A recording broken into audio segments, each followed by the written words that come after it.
Bom sábado. Vamos trabalhar. Título da lição, verso. Falsos mestres, prometendo-lhes liberdade, eles mesmos são escravos da corrupção, pois o homem é escravo daquilo que o domina. Ok. Segundo Pedro 2:19.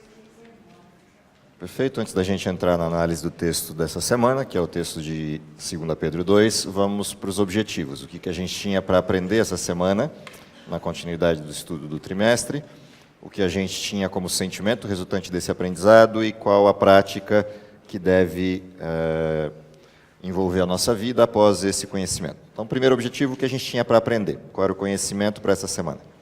Saber que, embora tenhamos os testemunhos oculares e a palavra profética de Deus, surgirão falsos mestres, introduzindo heresias destruidoras baseadas em mensagens inventadas.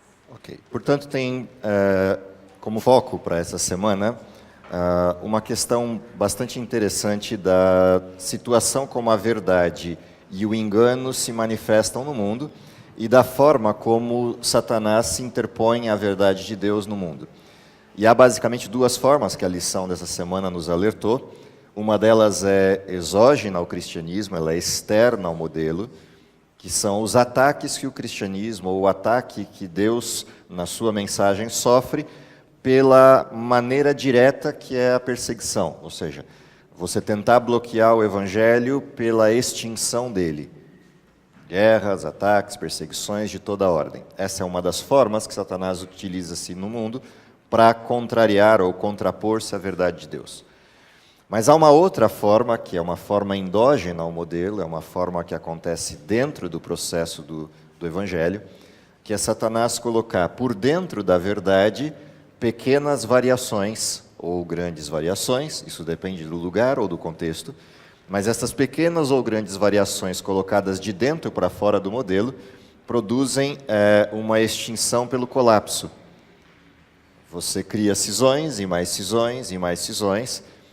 Se a gente olhar só o cristianismo, estamos falando aí de 33 a 34 mil cisões diferentes, ou seja, visões diferentes a respeito da mesma mensagem, do mesmo desenho de cristianismo, fora as opções além do cristianismo, que surgem como convites ou como situações para um pensar diferente, para um olhar diferente da verdade. Portanto, a lição dessa semana trata disso. De que maneira Satanás, na sua expertise, na sua percepção de como o ser humano se comporta e no seu aprendizado a respeito desse ser humano ao longo do tempo, afinal de contas, Satanás tem uma experiência de assistir o ser humano ao longo de 6.000 anos de história. Não é uma experiência pequena, é uma experiência bastante considerável, para entender que a mentalidade humana funciona de determinadas formas. E a lição dessa semana é uma abordagem dessas formas, ou seja, é uma percepção de como o ser humano se comporta frente à verdade ou frente à necessidade de descobri-la. E como Satanás se apropria disso para enxertar falsidade ou engano entre as verdades, entre os desenhos da verdade de Deus. Essa é a primeira coisa a ser olhada para essa semana. A segunda coisa dentro desse conhecimento é a percepção de que não importa quantas pessoas tenham visto face a face Deus, no sentido de testemunho ocular da mensagem, ainda assim haverá espaço para o engano de forma bastante ampliada. E, portanto, há um cuidado aqui, que é o cuidado de ampliar a visibilidade da verdade para tornar mais claro o erro. Isso tem um duplo sentido, um sentido de propagação da verdade, mas também um sentido de aprofundamento nela. O antídoto contra o erro é o conhecimento pleno da verdade. O antídoto contra a propagação do erro é a propagação da verdade. Então, são duas coisas importantes aqui. Então, a primeira é entender qual é o movimento de Satanás para, de alguma forma, bloquear ou extinguir a verdade. E o segundo é o nosso movimento, enquanto desenho pessoal, de extinguir o erro em nós pelo conhecimento pleno da verdade e diminuir a força de Satanás sobre o mundo pela propagação da verdade, pela expansão dessa verdade. Então, esses dois olhares estão presentes na discussão dessa semana. Uma vez que a gente entenda isso, qual é o sentimento que deveria invadir o nosso coração? Temer a destruição que esses falsos mestres trarão sobre si mesmos. Então, aí vem um olhar finalista, né? Um olhar para o fim da história, que é a partir do que a gente já viu na história, entender que Deus não se deixa escarnecer, Deus não deixa barato o processo do engano. E isso não tem a ver com Deus ser um tirano que ataca pessoas ou seres que Ele criou, mas tem a ver com o efeito danoso da falsidade. E se tem uma coisa que deixa Deus irado, e a Bíblia descreve isso de forma bastante significativa, se tem uma coisa que deixa Deus irado, é o engano. Porque o engano faz com que pessoas se desviem do amor de Deus e, portanto, sejam impedidas de desfrutá-lo. E, ao serem impedidas de desfrutar o amor de Deus, perdem a perspectiva da liberdade que Deus criou. E não tem nada que chateie mais a Deus do que a extinção da liberdade. O preço que Deus pagou pela liberdade é de tal monta que justifica a sua ira. Ou seja, Deus pagou um preço de morrer para garantir liberdade. Portanto, Ele tem todo o direito do universo de se irar contra quem extingue a liberdade. E essa é uma dimensão interessante nessa discussão da falsidade, porque a falsidade retira a liberdade. Diga. Por que temer a destruição que esses falsos mestres falam sobre si mesmos? Porque eu posso ser parte disso. Porque eu posso ser parte disso. Ok? O temor, a pergunta dele é: por que temer a destruição que os falsos mestres trazem sobre si mesmos? Porque eu posso ser parte disso. É isso que eu ia perguntar. Eu não tenho que temer também para que isso não me traga essa destruição. Vou trazer uma velha frase do tio Pedro, finado Apolinário, sobre isso, para entender essa frase. Ele dizia assim: há 3 tipos de pessoas no mundo: os inteligentes, os burros e os imbecis. Os inteligentes aprendem vendo os outros apanharem. Os burros aprendem apanhando. E os imbecis, nem apanhando, aprendem. A proposta desse objetivo, temer a destruição que falsos mestres acarretam sobre si mesmos, é ser inteligente, é ser sábio. Aprender vendo os outros apanharem. É isso que quer dizer esse objetivo. Ou seja, Deus nos deu a verdade e nos deu a história. Portanto, Ele não deu só a verdade, Ele deu a verdade e o contexto.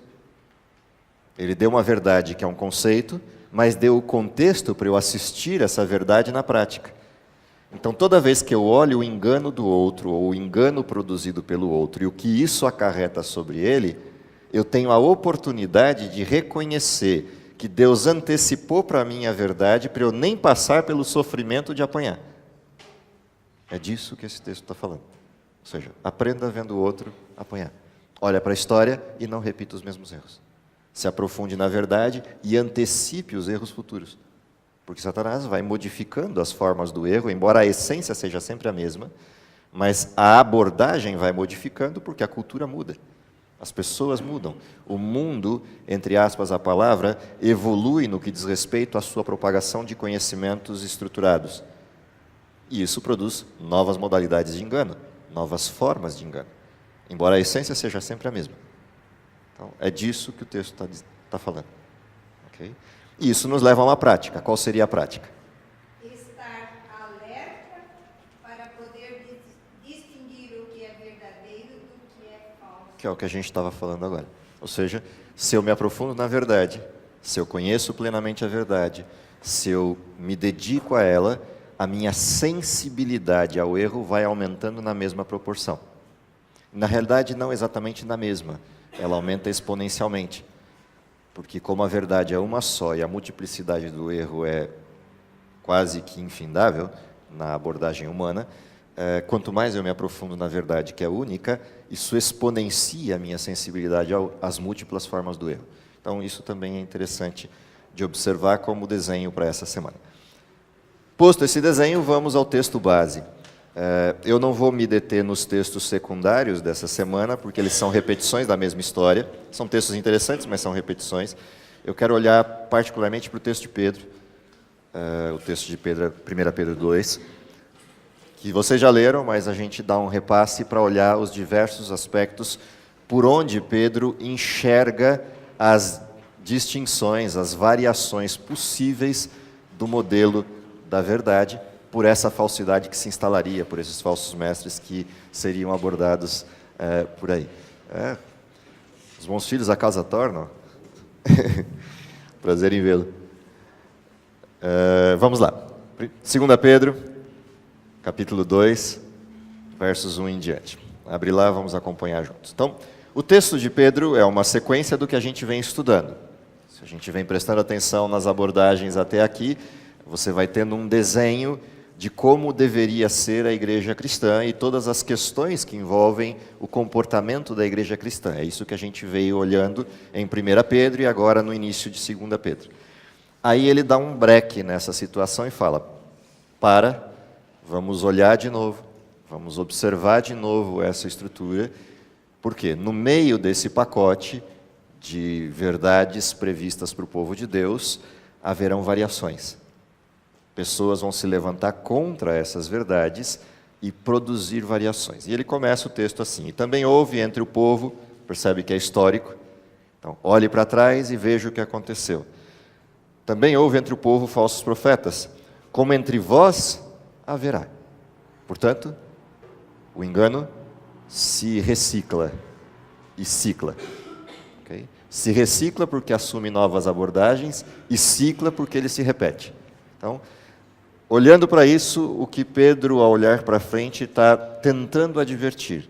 Surgirão falsos doutores, que vão introduzir encobertamente heresias de perdição e negarão o Senhor que os resgatou, trazendo sobre si mesmos repentina destruição. E aqui tem a essência do erro. Qual é a essência do erro? Que está nesse texto. Normalmente, a gente olha a heresia como a essência do erro, e na realidade não é. A essência do erro é a próxima frase. Negação do Senhor.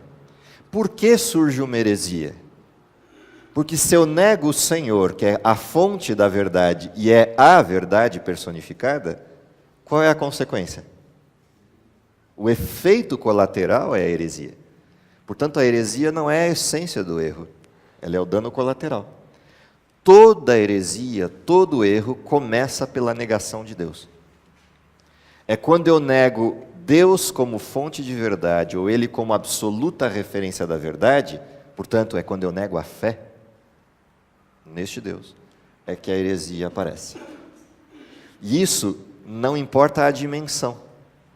A gente pode falar numa dimensão absoluta de negação de Deus, o ateísmo pleno, ou a gente pode falar numa negação intermediária, que é o agnosticismo. Deus até pode existir, mas Ele está tão longe que não dá para contatar e, portanto, eu preciso cuidar da minha vida aqui, porque Ele não vai cuidar.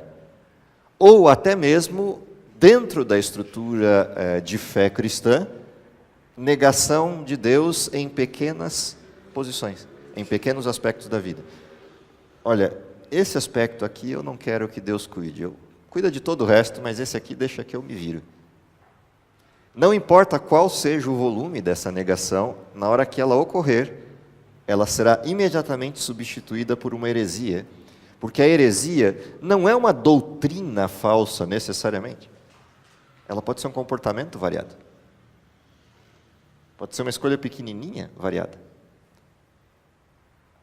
O dano final é uma heresia plena, mas no início dela pode ser simplesmente um pequeno ajuste no parafuso para um lado ou para o outro, afrouxando ou atarrachando, não importa, mas eu tirei da centralidade, tirei da fonte.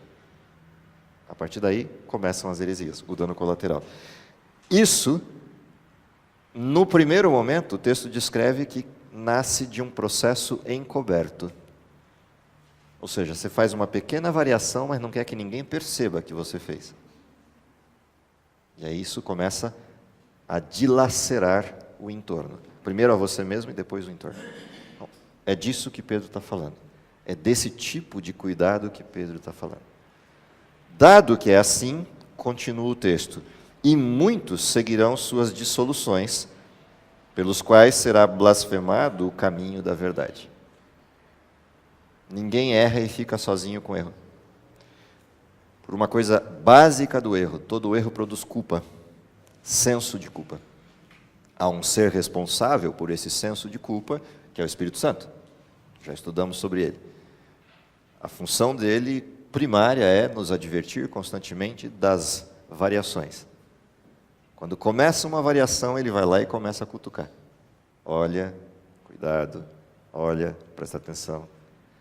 Como isso gera culpa, e ninguém quer sofrer a culpa, o que a gente faz? A gente partilha o erro. Porque aí, como tem mais culpados, a sensação que a gente tem é de que a culpa diminuiu. Você partilhou as cargas. Quando você vira referência do erro, aí você inverteu completamente o modelo. Já que você virou a referência do erro, você deve estar certo. Tem tanta gente te seguindo no erro, que gera a sensação de que você está certo. Essa é a segunda advertência de Pedro sobre a forma como o erro se dissemina. Ele começa por uma variação que tem como essência a negação de Deus. Se espalha lateralmente porque a culpa pesa e precisa de adeptos para amenizar a culpa. Se transforma em verdade porque depois de mentir várias vezes para você mesmo, isso se torna a sua verdade e a partir daí é um caminho sem retorno. Então, começa o desenho. Começado o desenho, para onde ele vai? E por avareza, percebe? Já houve a migração. Farão de vós negócio com palavras fingidas, sobre os quais, já de largo tempo, não será tardia a sentença, e a sua perdição não dorme. Porque se Deus não perdoou aos anjos que pecaram, mas havendo-os lançado no inferno, os entregou às cadeias de escuridão, ficando reservados para o juízo, e não perdoou o mundo antigo, mas guardou Noé, pregoeiro da justiça, com mais 7 pessoas, ao trazer o dilúvio sobre o mundo dos ímpios, e condenou a subversão das cidades de Sodoma e Gomorra, reduzindo-os a cinza, e pondo-as para exemplo aos que vivessem impiamente, e livrou o justo Ló, enfadado da vida dissoluta dos homens abomináveis, porque este justo, habitando entre eles, afligia todos os dias sua alma justa, pelo que via e ouvia sobre as suas obras injustas. Assim, sabe o Senhor livrar da tentação os piedosos e reservar os injustos para o dia do juízo, para serem castigados. Então, só para entender o desenho, essa cadeia ininterrupta de aprofundamento no erro resulta no assinte à verdade, e de tal forma esse assinte à verdade se manifesta que o número de justos parece ficar cada vez menor. Até que chega um momento em que você olha para todos os lados e tem a sensação de Noé, de Ló, de Abraão, ou de qualquer outro dos exemplos bíblicos de fiquei só. E aí vem Deus e diz, ainda há uns 300, ainda há uns 1000, ainda há uns 5.000, que de alguma forma não dobraram os seus joelhos. Ou talvez só haja você. E ainda assim, há você. Portanto, há uma dupla advertência aqui. Uma advertência para o lado do erro, no sentido de não adentrar as portas do erro, mas também uma advertência da esperança. Ou seja, mesmo que o erro se proliferar a ponto de só ficar um é o suficiente para Deus se lembrar. Ou seja, só ficou um justo na terra. É o suficiente para Deus se lembrar. E mais que isso, ficou só um justo na terra, é o suficiente para Deus recomeçar. É o suficiente para Ele fazer tudo outra vez. Então, se eu olhar Noé, é interessante porque o texto fala que Noé era o justo. E outros 7 entraram com ele, não justos. Desses 7 que entraram com ele, 2 até pareciam justos. Se você olhar a primeira cena depois do dilúvio, É uma cena dos 3 irmãos com o pai bêbado. Um já recebe a consequência no sentido de, ele olha para frente e diz, a sua história continuada assim vai ser essa, e você vai ser servo dos seus irmãos. Você olha para os outros 2, aparentemente os 2 estão com Deus, com o Deus de Noé, mas só um deles de fato está. Ou seja, no desenho dos que entraram na arca, a sequência da salvação se faz por um só, Sem. Porque Jafé, apesar de naquele momento com Sem entrar para proteger o pai, na sequência você vai ver que os jafetitas viram os gregos, viram a falsidade de outros desenhos e vão embora com outros protocolos. Sem continua nos caminhos de Deus. Se você vai a Ló, nem suas filhas. Percebe que Ló sai, porque era justo. Mas os outros 3 saem arrastados. Porque os anjos pegam pela mão e puxam para fora da cidade. Um já fica pelo caminho, que não queria ir. As outras 2 até vão, mas não tem a índole de Ló. E o resultado, nascem 2 povos pagãos. Fruto daquele processo de relação das filhas com o seu pai. Aí o que Deus faz? Daqueles povos pagãos? O que ele tira do meio do paganismo? Das 2 filhas de Ló? Uma garota, chamada Ruth. Da qual nasce quem? Obed, de quem nasce quem? Lembra? Cadeia? Obed, Jessé, Davi e Jesus. O que esse texto me mostra? Que do meio do engano exacerbado que gera 2 nações pagãs que assolam o povo de Israel, Deus vai lá e tira um justo outra vez, Ruth, para dela tirar Jesus. Ou seja, o que esse texto de Pedro está nos advertindo é, não importa o tamanho da encrenca, Deus tem os seus. E aí vem o convite. O convite é, seja parte desses piedosos para que você seja esse a quem Deus tire, para disso renovar a verdade, refazer o foco, realinhar a propagação da verdade. Então aqui vem uma dupla advertência, uma ruim e outra boa. Diga. Acho que é o seguinte, esse raciocínio, Pedro 2, de 4 a 6, fala das pessoas que, 3 exemplos, né? Para nós hoje. Sim. Fala lá, que seria a destruição pelo dilúvio, a incineração de Sodoma e Gomorra, e a prisão dos anjos. Sim. Que foram jogados em terra. Eu queria saber sobre essa prisão. Ela é física, linguagem figurada, ou se é todo esse espaço que é essa prisão? Porque se for nós estamos presos. Sim. Que é uma das coisas fantásticas da Bíblia, que a gente às vezes esquece, né? A gente normalmente, e aí vem a questão da falsidade, está um pouco mais à frente no texto, quais são as formas pelas quais a falsidade se instala? Eu vou adiantar um pedaço para poder responder a tua pergunta, que está nos versos seguintes aí. Uma das formas de falsidade que Satanás criou no seu desenho de forma de produzir o engano e de propagar o engano, tirada a primeira parte, que é Deus é um tirano, Deus é um arbitral, etc., tirado isso, a segunda forma que Satanás propõe de engano é que existe vida à parte, vida separado de Deus. E uma vez que vida existe separado de Deus, na proposta de Satanás, eu não preciso de Deus para viver. E, portanto, Satanás passa a criar o seu modelo de reinado, a sua forma de se estabelecer como reino. Ou seja, venha para o meu lado, porque do meu lado também tem vida. Okay? Quando a gente olha para o desenho bíblico da prisão de Satanás, o que Satanás criou como segunda falsa verdade?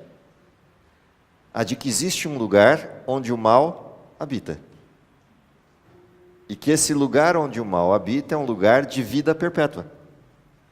E isso sustenta qualquer uma das 2 aplicações. A aplicação de que pode existir vida eterna com Deus, mas a que mesmo que eu esteja sem Deus, existe vida eterna também. Só é num outro lugar. E aí tem vários nomes para esse lugar ao longo da história. Hades, Mármore do Inferno, Inferno, ou qualquer outro nome que a história pagã ou cristã tenha construído. Mas isso nunca foi bíblico. E aí, uma vez que existe esse lugar, o que existe também? A casa de Satanás. Ao produzir essa casa, qual é a artimanha de Satanás? Se existe uma casa que é dele, em algum lugar onde ele domina, e lá as pessoas vivem eternamente, essa casa não é aqui. E, portanto, eu estou num lugar bom. O lugar ruim é para onde eu vou, e não aqui. Conseguiram acompanhar o raciocínio? Onde o pecado se instalou? Não, não foi no céu. Lá o pecado começou. Onde ele se instalou? Porque Deus não permitiu que o pecado se instalasse no céu. Ele o retirou do céu. Ok? O pecado iniciou no céu, mas não se instalou no céu. Porque a hora que ele estava para se instalar no céu, o que Deus fez? Cortou. Porque o pecado não convive onde Deus está. Ali é cortado. Aonde o pecado se instalou? Na terra.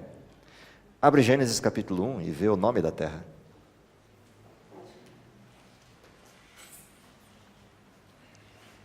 Gênesis capítulo 1, versos 2 e 3. Dá uma olhada o que diz aí. Que mais? Não para aí o texto. Havia trevas aonde? Ok? Portanto, aonde é o abismo? O abismo é aqui. Quando ele é abismo? Quando há trevas sobre a face da terra. Vai a Apocalipse 12 e lê para mim os versos 7 em diante.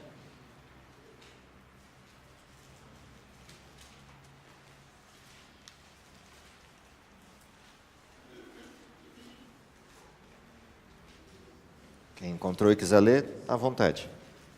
Houve peleja no céu, Miguel e os seus anjos pelejaram contra o dragão. Também pelejaram o dragão e seus anjos. Todavia não prevaleceram, nem mais se achou no céu lugar deles. E foi expulso o grande dragão, a antiga serpente, que se chama Diabo e Satanás, o sedutor de todo o mundo. Sim, foi atirado para a terra. Para onde foi atirado Satanás? Onde é o inferno? Por que Satanás criou a ideia de um segundo inferno? Porque aí eu olho para a terra e digo que a terra tem esperança. Eu olho para a terra e digo que a terra não é tão ruim assim. O ruim é o inferno, para onde você pode ir depois. Na realidade, tem uma artimanha aí. A partir do momento que eu deixo de olhar para a terra como esse inferno, a terra deixa de ser o reino dele. Entenderam o que está acontecendo?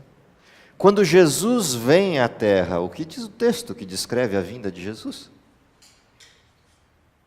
Percebe? Ele não vai para qualquer lugar. Ele vem para o lugar de domínio de Satanás. Quando Satanás tenta Jesus, como tenta?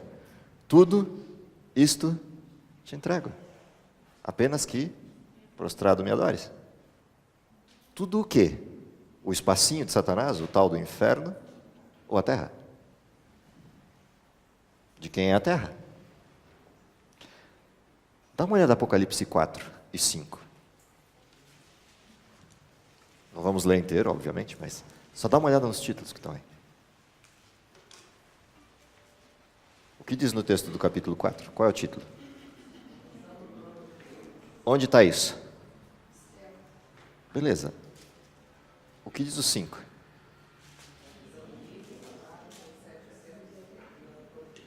Beleza. Quem é o cordeiro? Quem estava com o livro na mão? Quem está com o livro na mão? É o capítulo 4. O que estava sentado sobre o trono. O que acontece na visão do capítulo 5? Tem alguém chorando aí, não tem? Quem é que está chorando aí, desesperadamente?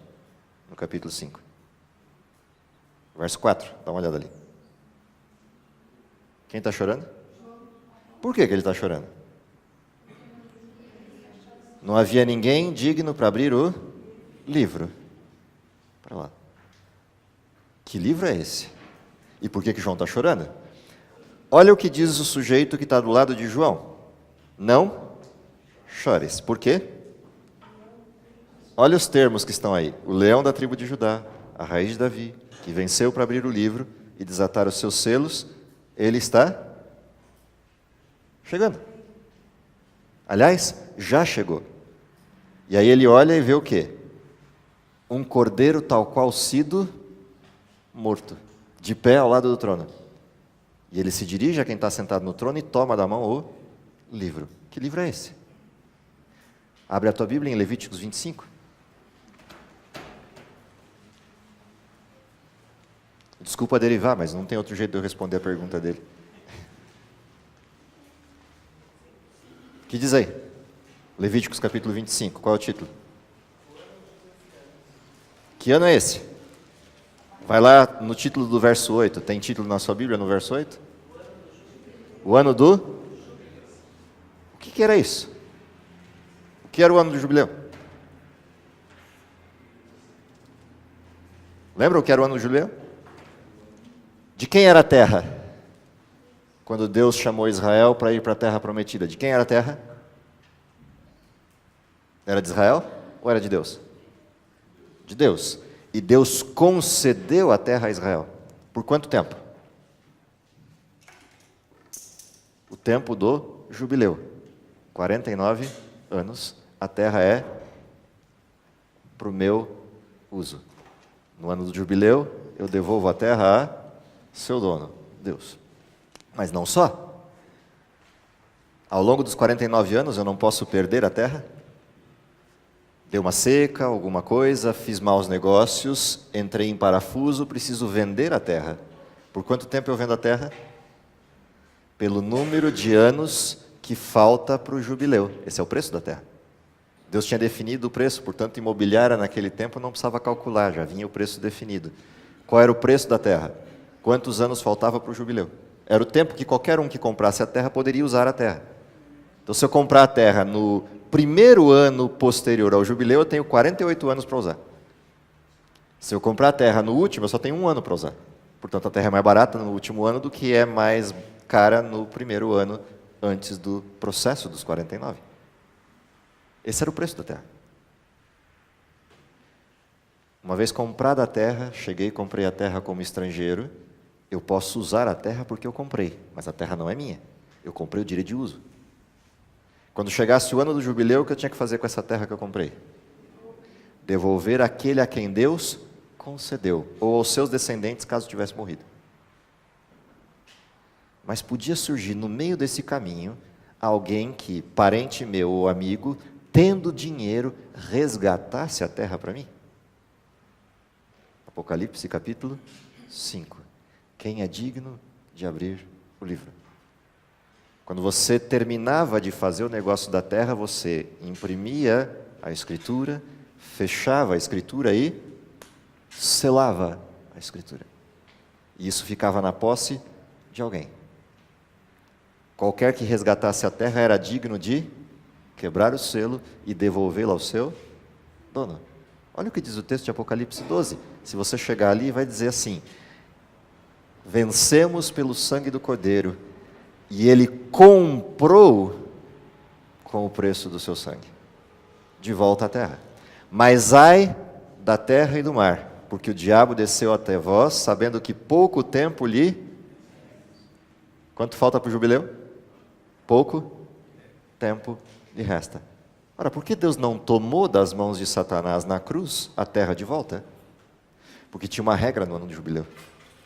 Essa regra dizia o seguinte: se alguém pagou pela terra e plantou nela, ele tem direito de colher o que plantou.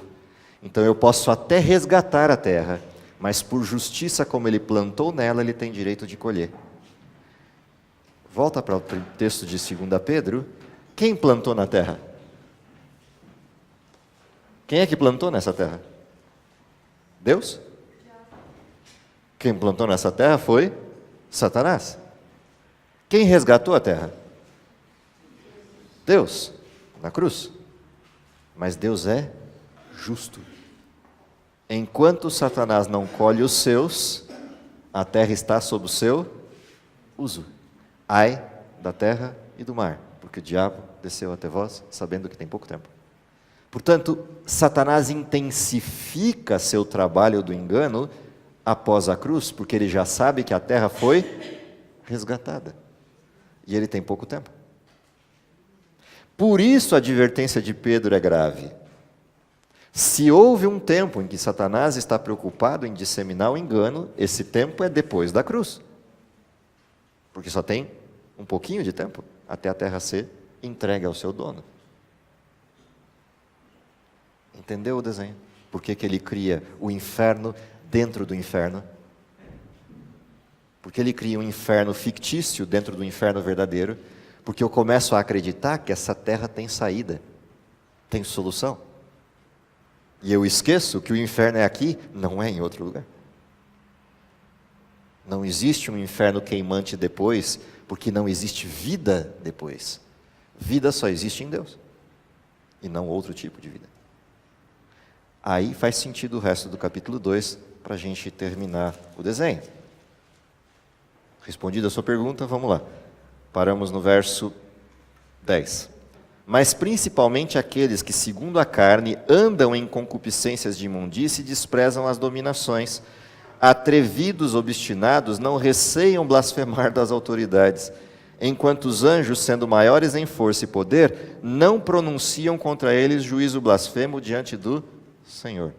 Mas estes, como animais irracionais, que seguem a natureza, feitos para serem presos e mortos, blasfemando do que não entendem, perecerão na sua corrupção. Ou seja, o mal faz o ser humano insano, torna o ser humano louco. Louco a tal ponto que ele não vê o buraco em que está se metendo. Louco a tal ponto que se torna não só autossuficiente, mas um sujeito arrogante, que zomba do próprio erro. Você tem dúvida disso? Olha para a janela. Assiste a turba. O que a gente está vendo no país?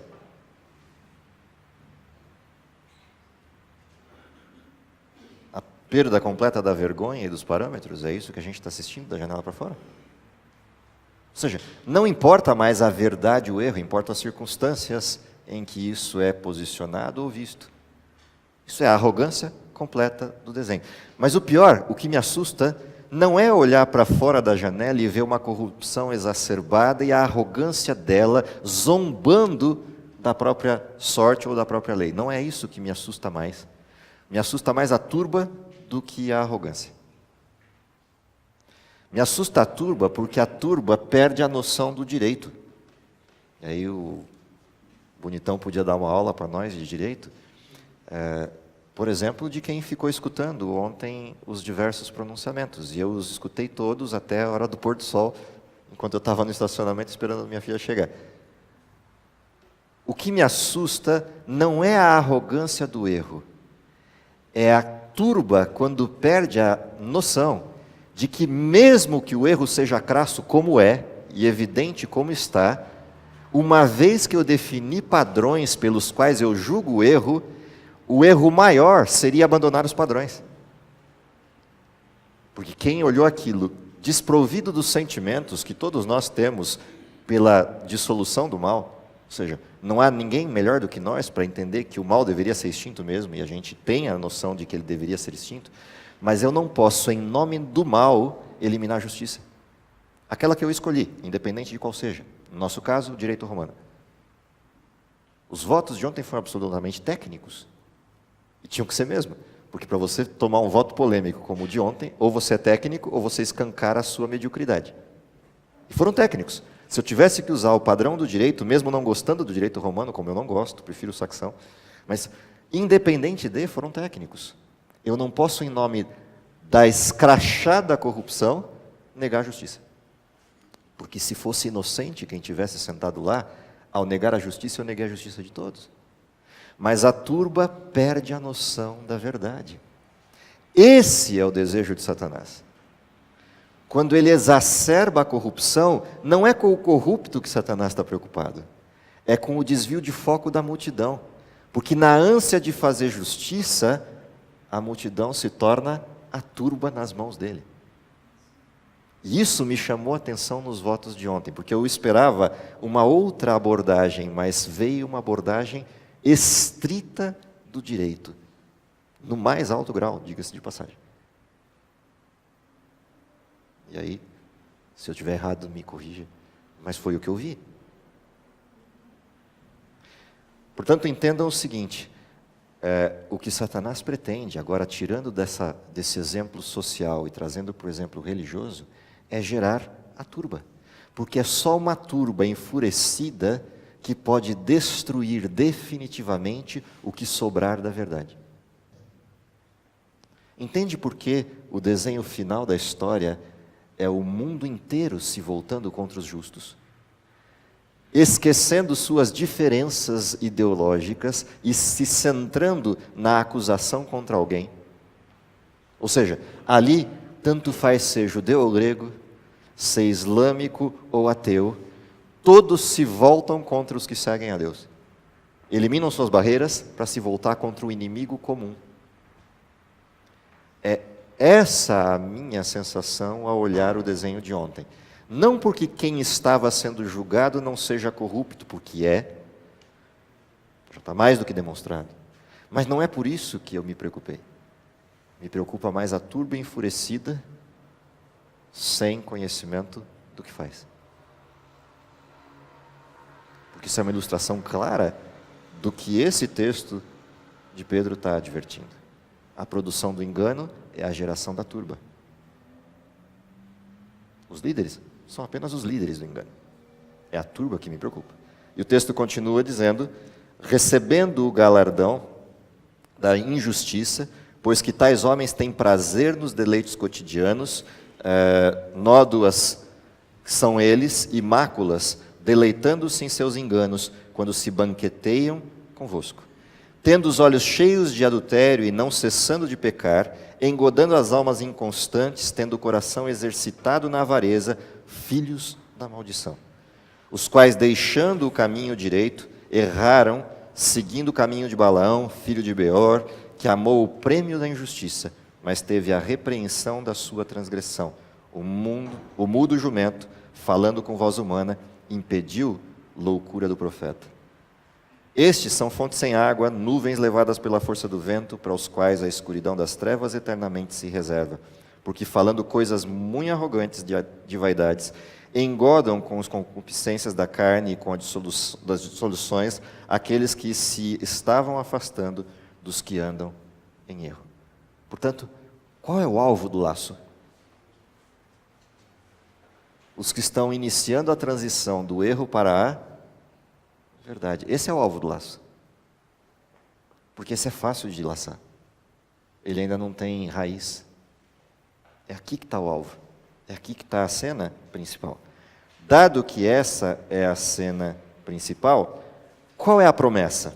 E aí vem o fechamento do texto. Prometendo-lhes liberdade, sendo eles mesmos servos da corrupção, porque de quem alguém é vencido, do tal faça também servo. Portanto, aqui vem uma advertência. De quem eu quero ser servo? Ou a quem eu quero servir? Aqui é a advertência final.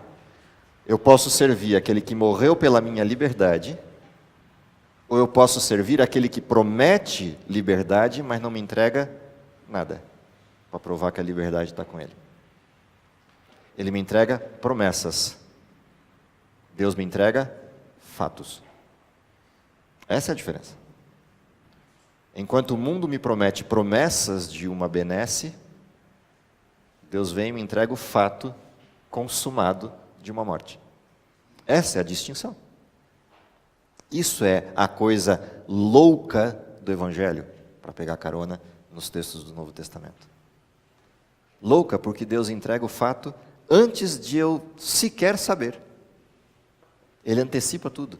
Para que quando eu descobrir que existe saída, ele chegue e me mostra. Não só existe saída, mas a saída já foi dada, já está paga, já está tudo pronto. Ou seja, eu não tenho promessas para te fazer. Deus não me faz promessas. Embora tenha um monte de promessas na Bíblia. Deus me entrega fatos. As promessas da Bíblia são simplesmente apresentações do fato. Não são vazias. Como é que fecha o texto de Pedro? Ele vira e diz: porquanto, se depois de terem escapado das corrupções do mundo pelo conhecimento do Senhor e Salvador Jesus Cristo, forem outra vez envolvidos nelas e vencidos, tornou-se-lhes o último estado pior do que o primeiro. Ou seja, não tem coisa pior do que alguém que conheceu o fato negar o fato. É estupidez. Não tem coisa pior do que, tendo visto algo, negar o que se viu. É estupidez. Portanto, o exemplo não podia ser melhor do que esse, é voltar ao próprio vômito, que é como ele fecha o texto, porque melhor lhes seria ou lhes teria sido não conhecerem o caminho da justiça do que, conhecendo-o, desviarem-se do santo mandamento que lhes fora dado.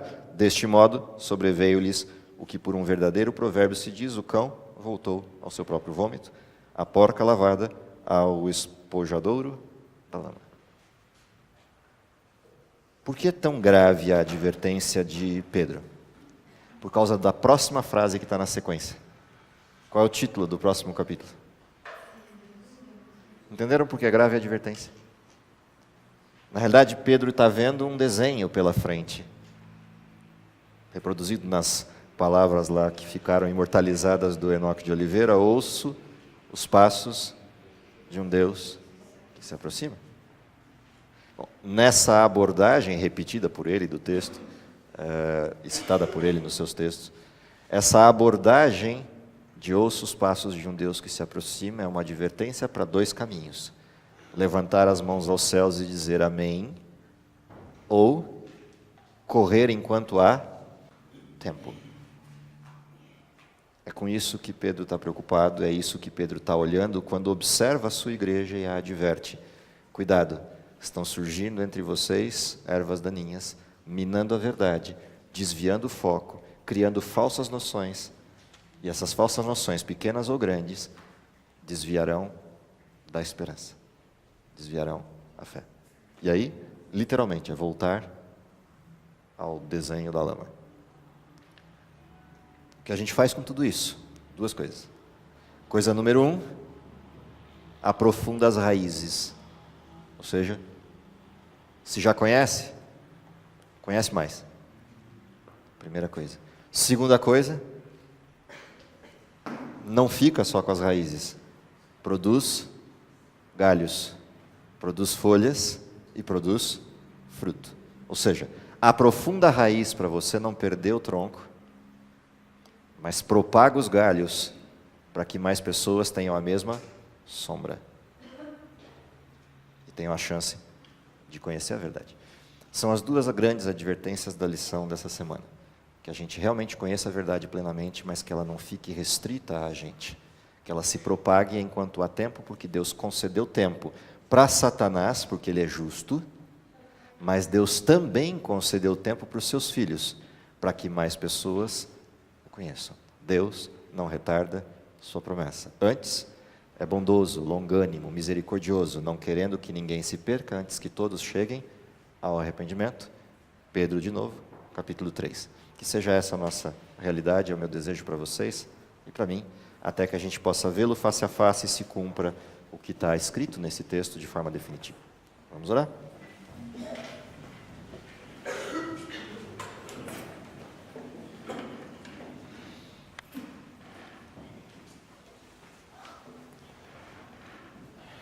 Querido Pai que está nos céus, te agradecemos pelo dom da vida, pela oportunidade de sermos chamados teus filhos, pelo reconhecimento que temos de que deixaste um legado.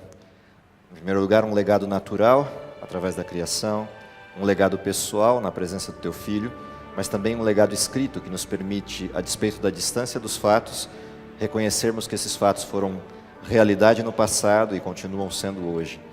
E por isso podemos guiar a nossa vida para um futuro adequado, entendendo que a única verdade vem de Ti.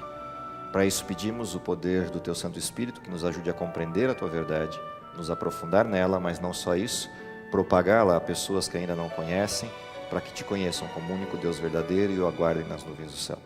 É o que lhe pedimos, confiado nos méritos de Jesus, e é em nome dele que oramos. Amém.